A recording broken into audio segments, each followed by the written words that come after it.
Yo, what's up, guys? My name is Sandworld, and today I have another interview for you guys with another artist. He goes by the name of Joshua Cherney. Cherney, right? That's how you pronounce it?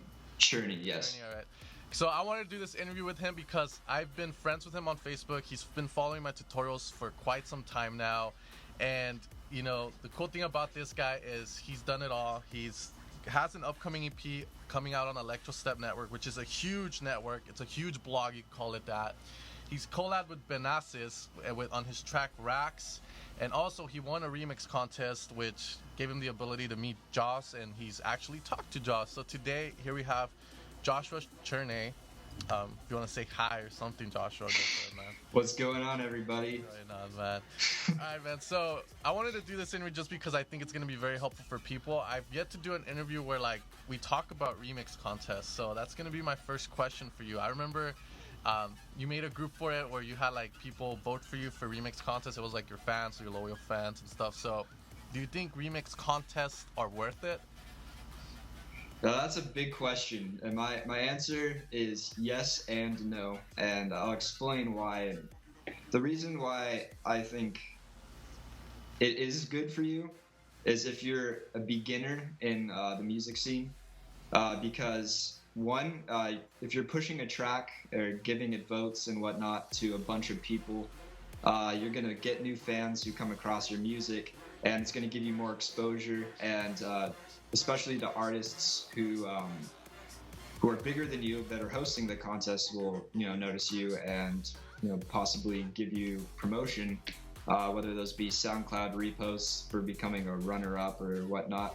Also, you get to be a part of a community where there's a bunch of feedback.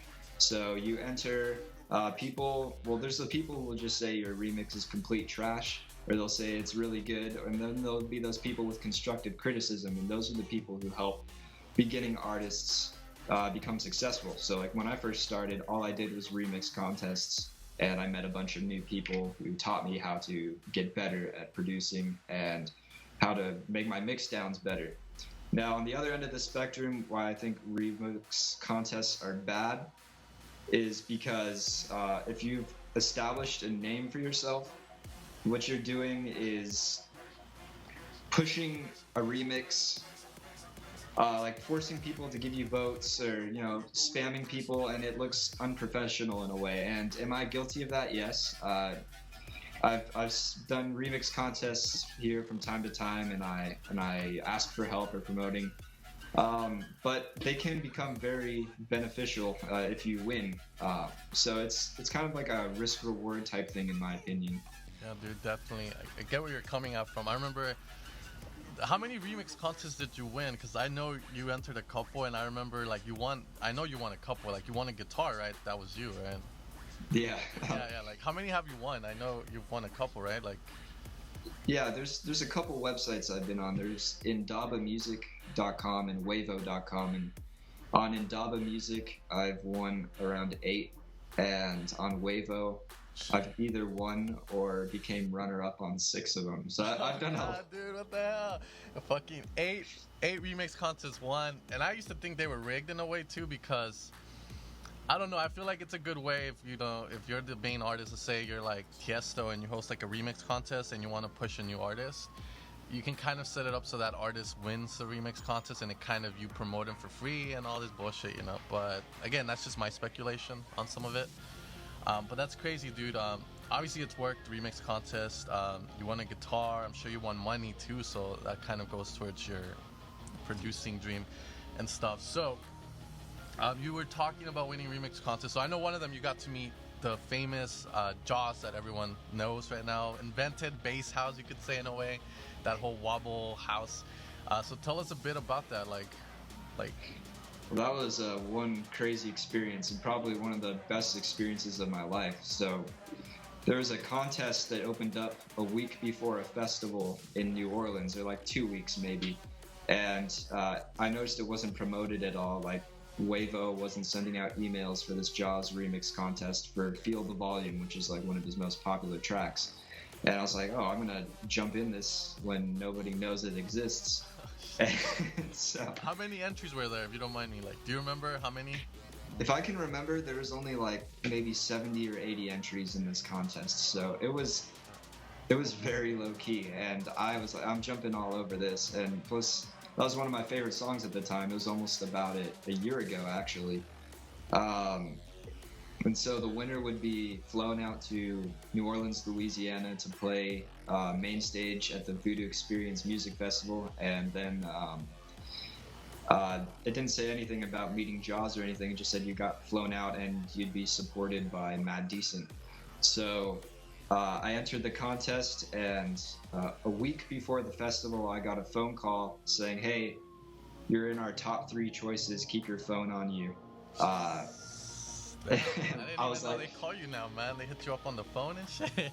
That's cool. Yeah, they asked for my phone number earlier on in the contest, and so I sent in my phone number. And then I got a phone call following that up, and I was up in Northern California at my college when I got this phone call, and they're like, hey, so we want you to come out and play the festival. Can you get here within the next week, and you can play main stage at this festival? And I'm like, I would absolutely love to. And it was an amazing feeling. I freaked out, ran around all over the place, and so my dad joined me.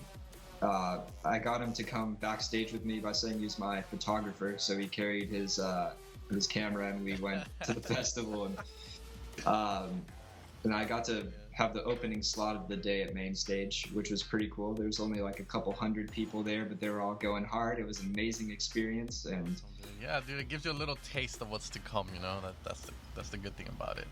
It keeps the dream alive, that's for sure, because there's times, as I'm sure a lot of you producers know, where you're just like, why am I doing this? Why am I putting so much time into this? And it gives you some inspiration.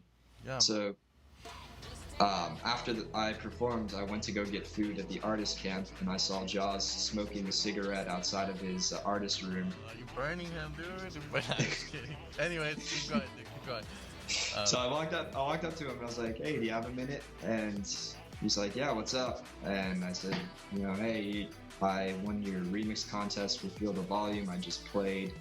And he's like, oh, no way. Somebody just told me that, like, there was an opening artist playing out Feel the Volume before my set. And I was like, wait, what? And he's like, but you're chilling, man. Don't worry about it. And I freaked out for a second. I was like, oh, man, I didn't need to, play your track before you come on, because it's. You played your remix, though, right? It was your remix, not.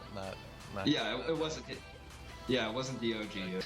So I was talking to him, and he was like, oh, okay, no worries that you played out your remix. He's like, it's really good. I was really happy with it, and then we just kind of talked for about 45 minutes to an hour about how to continue pursuing the music career, what you need to do, and how you need to dedicate your time. And he was a very inspiring man for sure, and he wasn't disrespectful in any way. He was really outgoing and friendly, and because he knows where all of us have been.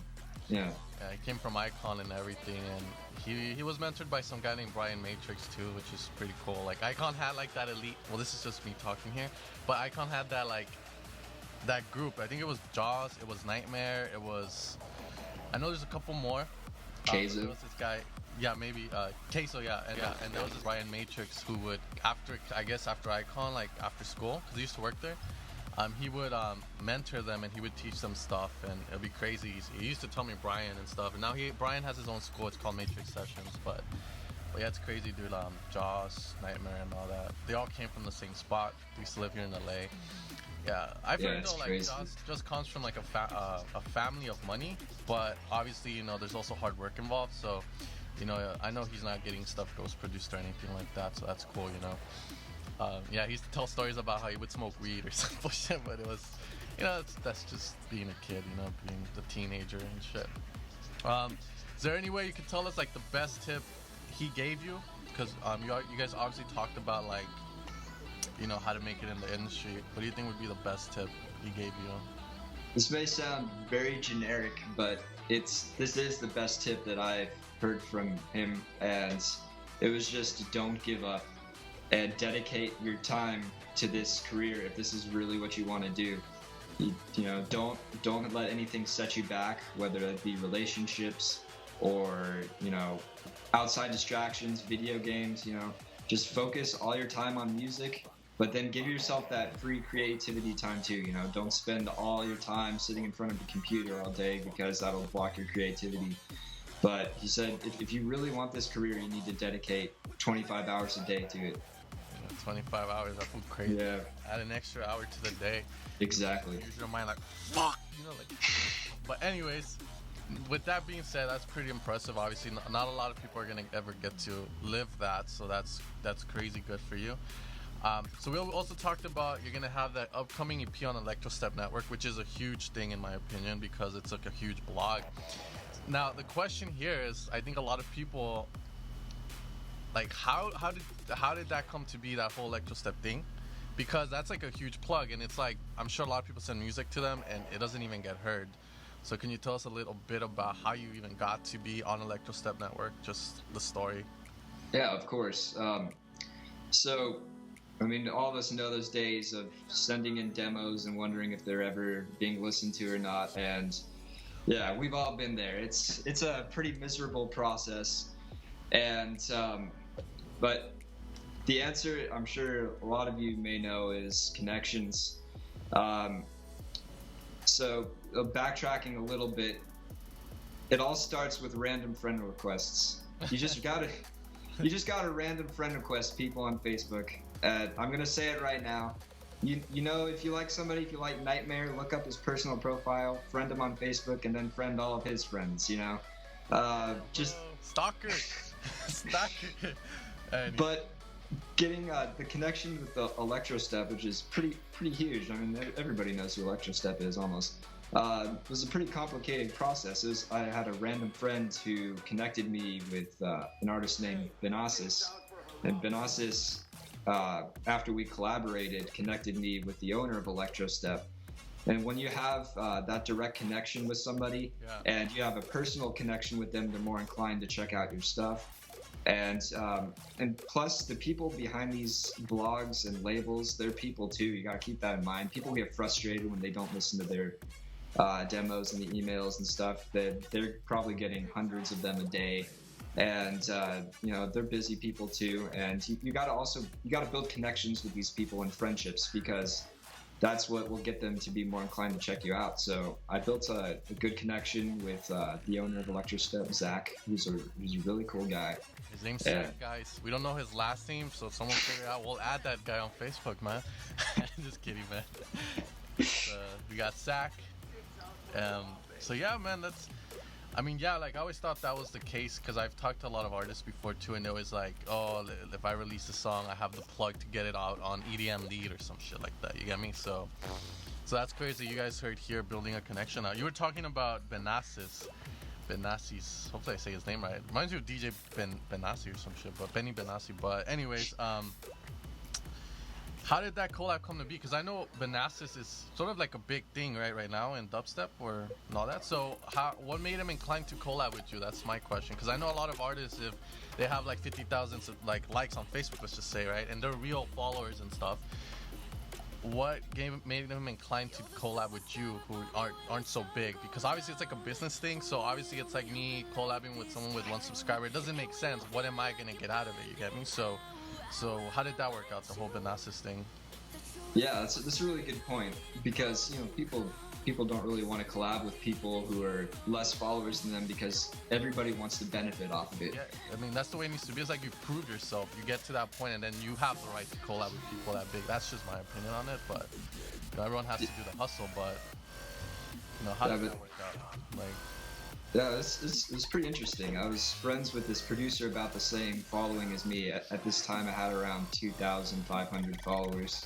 So I was a pretty small artist, and I just dropped a remix of Be Together by Major Lazer, and it was like kind of like a trappy track. And one of my friends was like, "Hey, do you know who Benasis is?" And I was like, "Yeah, I know who he is." And he's like, "You want me to show him your track?" He's like, "I'm really good friends with him."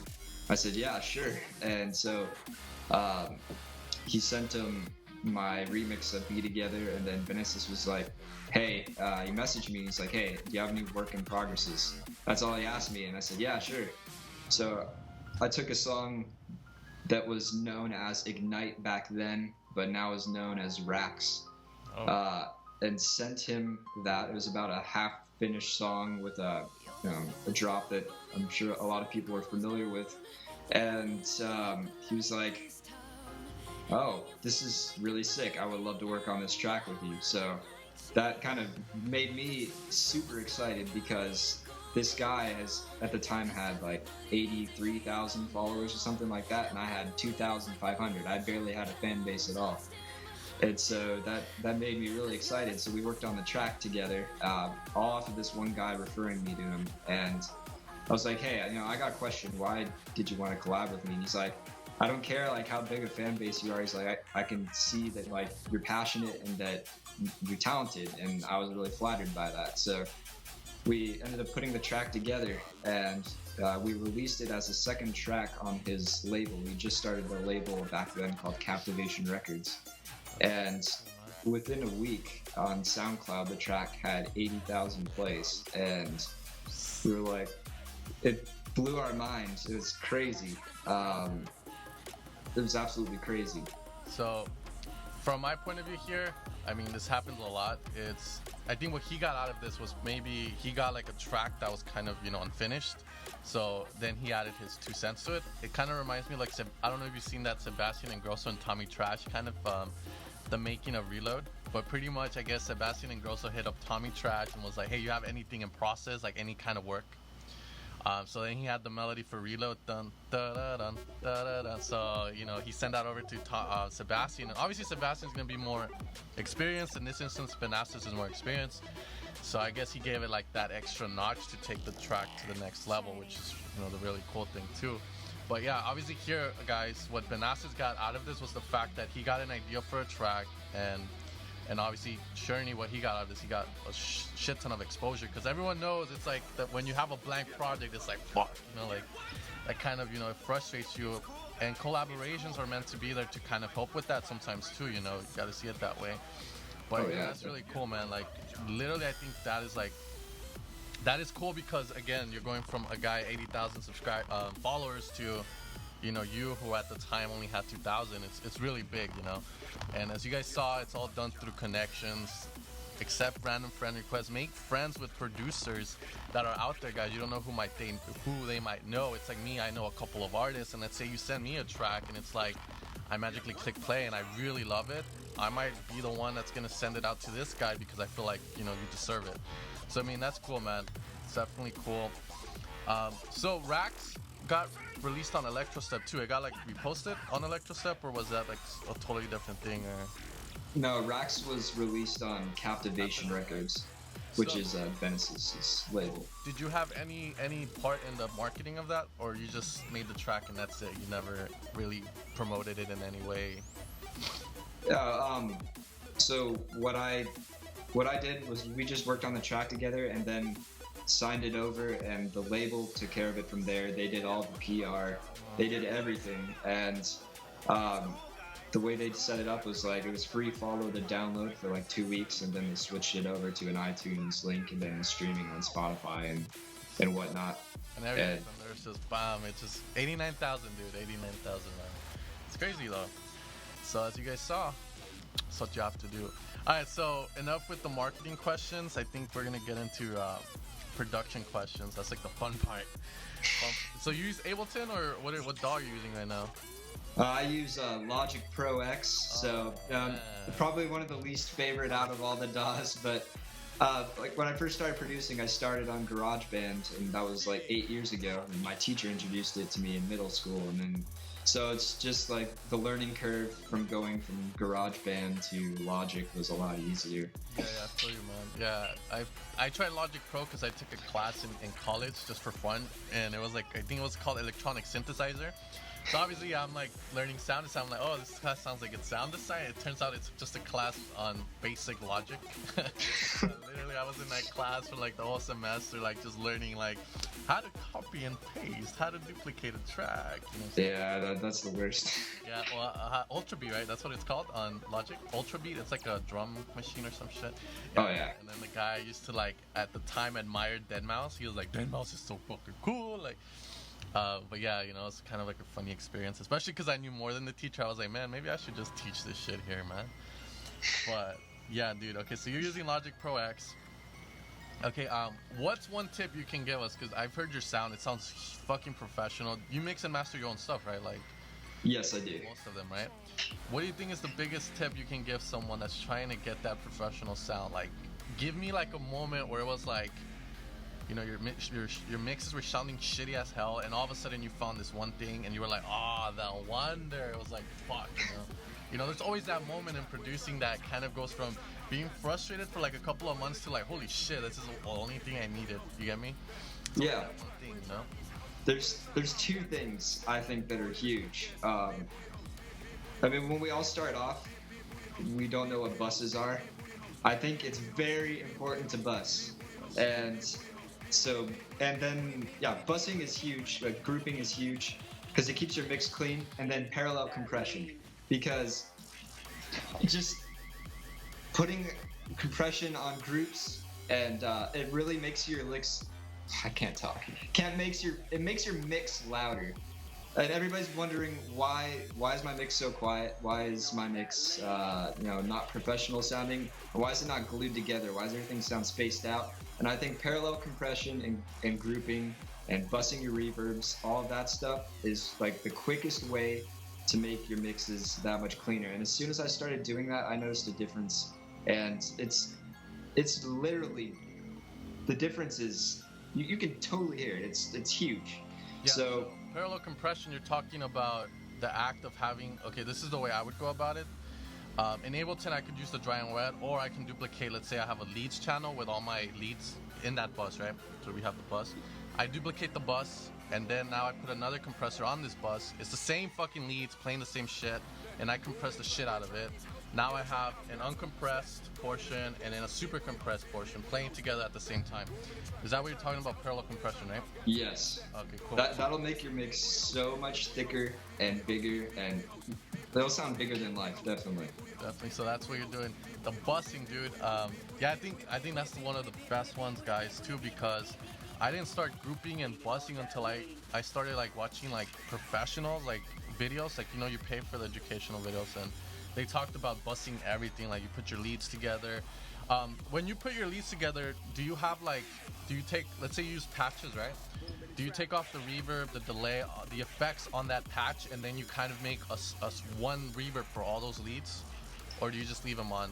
Like It depends, because obviously if you have multiple different rooms in your mix, it can get muddy. But there'll be like some things where I'll have a bigger room, or I'll have a bus set up for more wet than dry, and then more dry than wet. So it really depends on what you're doing with your mix, I think. Okay, so yeah, because I mean, personally, what I do is I take off the reverb, the delay, and then I make a specific reverb and delay for just that bus. Let's say it's the lead bus. It'll be like a bright hall or something. So usually that's what I find myself doing. And yeah, it's way fucking cleaner. By the way, guys, if you do this in Ableton, you hold Command or you hold Control. You click on all the channels you want, and then you Control G, and that will make a group. So if that's what you guys were wondering about bussing, that's a bus. I don't know. How do you guys do it in Logic Pro? The same way? You have a command for it, or you have to like, route it like? There's routing for it. Instead of your channel will have your input and then your stereo output, and so you would just click the stereo output button and then route it to an auxiliary or bus. Okay. And then that bus will come up in the channel mixer. You press X for you Logic users to open up your channel mixer, and your auxiliary will be to the far right, and that's where you can send all your buses to. Right, that's cool, man. Yeah, that's why I like Ableton. I think Ableton's way is just like Control G. That's out, dude. That's cool though, the production. So, what's your favorite synth right now for like what you're doing? Just say. Serum. Definitely Serum. For the wobble. Serum. Yeah, it's beautiful. I mean, you can make anything from, you know, just your saw chords to crazy, nasty, flangey wobbles, and the possibilities are endless with wavetable synthesis, in my opinion. Yeah, and then you're obviously using the Cymatics stuff, right? Because, you know, those guys are crazy right now. And it's crazy that a lot of people don't even know about Cymatics. They have like, I think 10 or 14 sound designers now, and it's crazy the sound designers they have. It's like, I don't know if you know who Synth is. Yes. Yeah, that fucker, man. Like, he used to make patches for Serum. Like, when it first came out, like Wobbles and Massive, and I remember checking them out too, and I was like, holy shit. Like, when it comes to Wobbles, this guy like he's crazy. So I guess they picked him up now. So now he's making some of the Cymatics stuff. I know they got a couple of guys from Icon Collective working with them. So it's crazy. You know, Cymatics is like a company, and then it's like the brand, and then they pay sound designers. Like, if I wanted to join them, they would pay me to make them 10 sounds for a pack, and then they would pay me a certain amount of money, and then they would make a pack with all these 10 sound designers, 10 best sounds for this type of genre. And like, that's how they do it. But yeah, it's fucking crazy, man. Cymatics. Yeah. Cherney. You know any other artists using them, like, that you've ever talked to, like, that are kind of bigger? I think the bigger question is who's not using Cymatics, because I mean, a lot of people hate on Cymatics because people are like, oh, make your own sounds, but you can be creative with those sounds, and you can manipulate LFOs, you can change wavetables, you can take a sound and completely change it yourself. There's a lot of people using Cymatics, but where it's becoming saturated is the people who use the presets that don't manipulate them in any way. If I am to use Cymatic presets, I like to manipulate them in a way where it's like, okay, you can tell that there was some inspiration from Cymatics here, but it's kind of going off in your own direction, or you do a lot of, you know, post-processing to it. But it's one of the biggest companies in the industry right now as far as dubstep goes. Like, everybody's using Cymatics. Yeah, dude, and I think right now dubstep is like, it's crazy because dubstep kind of died and now it came back all of a sudden, so it's kind of like, what the fuck? In my head, you know, it went from, you know, like dying in like 2011 or 12, I think. Kind of went underground, and now it's coming back to light. You know, you see all these big dubstep guys headlining festivals and stuff, so it's crazy. Okay, yeah, so favorite mixing and mastering plugin, like, you gotta pick one. Oh man, that's hard. The one you use the most, man. I don't know. Well, for mastering, my favorite plugin is the Puke Tech made by Waves. It's like a harmonic exciter / compressor, and it just adds like analog warmth to your master chain, and I really like that plugin. And I mean, this may be, as far as mixing goes, it might be a little too basic, but I think I'm gonna have to go with two. But I would have to go with the Fab Filter Pro Q2. It's my favorite EQ, and it's amazing. And then my second would be the Fab Filter Saturn Harmonic Distortion. Okay. So that's a great distorting plugin. I love distortion. It's also like a saturator, right? It's like, yeah, it's multi-band saturation, but again, distortion is just saturation overdone. So, you know, that's what it is. That's why you get that distortion going. Exactly. Okay. All right, so we have your favorite plugins. We have everything. Favorite DAW. We've heard about your techniques already. I want to thank you for joining us for this interview. Obviously, I appreciate it because it gives like artists on my channel like a different perspective. I've had Kevu, which are, you know, they're doing their own thing with Big Room, and they kind of have like a different way on how they got contacted with Blaster Jacks and how they're like doing big releases and all that. And then we have Cherney, you know, you like doing it a totally different way, which is obviously the blog route. Electrostep is a huge network. We heard how you got the plugin, guys. So, you know, make sure to leave a comment and thank Cherney for his time. I want to thank you too, bro. I know you've been following me for a while. I've had you at it on Facebook for a while, and I've seen you grow. It's like, I think you went from making like progressive house, right? It was progressive house. Yeah, pretty big switch. I went from progressive house all the way to, you know, dubstep, a completely different spectrum. Yeah, dude, but okay, this is the last question I gotta ask, because people are always like, oh man, like the switch, you think it was good for you, right? It was like, I don't know if you had this, but you were making progressive house. You felt like you kept making the same shit over and over again, like the same, you get me? So then you get frustrated, like you're trying to make something different. And then do you think the switch over to dubstep and trap like helped take you to another level in production wise? Because obviously it's like fresh in your mind, you know? Yeah, I think switching over to trap and dubstep allows you to kind of step out of the box a little. Because I mean, progressive house usually has like a specific pattern, and yeah, you can get unique with it. But I really like how dubstep and trap gives you the creativity to make weird sounds, and it's accepted rather than not fitting a specific mold. Yeah, If dude. that makes sense. Yeah. Okay, one more question. This just came into my head. Um, I personally feel, because I've gone from making trance to making progressive house to making big room to making like fucking kind of like melodic trap, I guess you would call it. Um, do you think it's wise to like jump between genres? Because the way I feel about it, it's like every genre has a certain set of skills you need to have. Obviously, like progressive house, you need to be on point with melodies. In trance, you need to be able to make like really like 16 bar chords. In dubstep, I'm guessing you need to get out of the box, and learn how to make crazy ass wah wah wah sounds and shit like that. So do you think it's wise to switch between genres, or do you think it's better to stick to one or stick to two? I would say it is wise to switch between genres because, one, ultimately, I hope whoever's making music is doing it to make them happy. So, if you want to do a genre or switch a genre or just totally change, do it. I mean, people should be accepting of you experimenting with music because obviously it's what makes you happy. So, Yeah. obviously, just do what makes you happy. I don't think switching between genres is too big. I mean, I I'm not a huge artist, so I feel like I have the ability to, play around and kind of find my sound because everybody needs to find what makes their sound, and experimenting is the best way to do that. Do you think? Do you think that you're making dubstep and trap now? Do you think that progressive house? You made progressive house. Do you think any of those skills have helped you in dubstep? Like maybe making chords or making melodies, or do you feel like none of that works in dubstep? Oh yeah, I definitely think it does because usually dubstep has the melodic hooks before a drop. So, and I really learned a lot about music theory and chord progressions from progressive house because it's a really melodic side of the spectrum.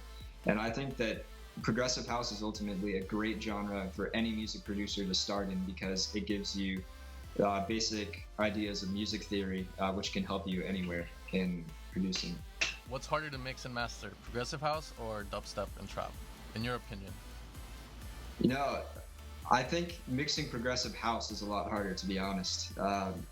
Everybody thinks dubstep's difficult, but I mean, as long as you match your levels and you cut out frequencies from the sub and don't interfere with the kick, you're fine.